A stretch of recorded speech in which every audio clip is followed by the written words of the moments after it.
Avec un quart des créations d'entreprises en 2023, la SARL reste une forme légale très appréciée par les entrepreneurs qui lancent leur activité avec d'autres associés.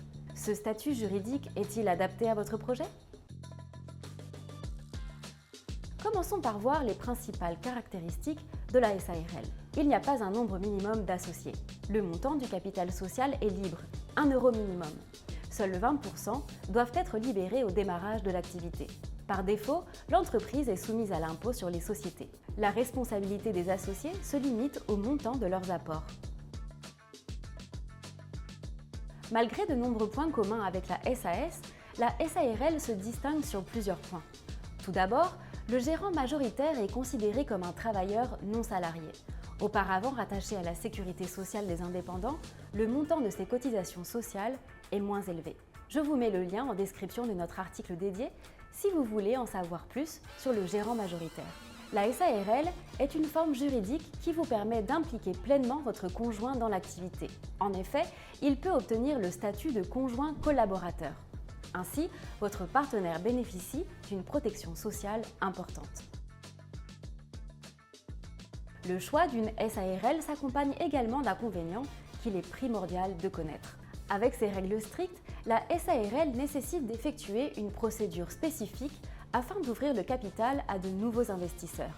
Cet agrément peut être un frein au développement de la société.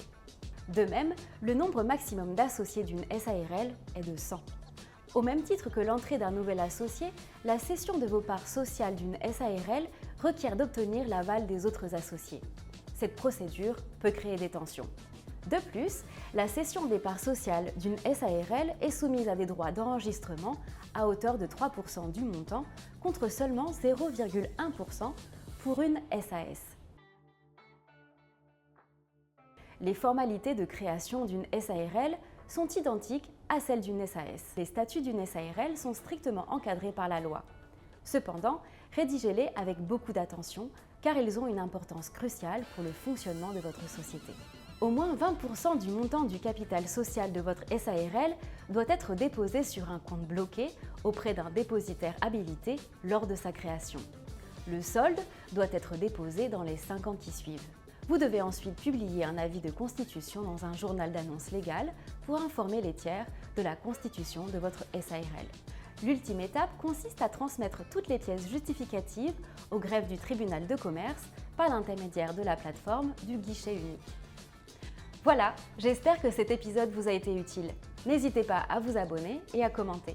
À bientôt pour plus de sujets à décrypter.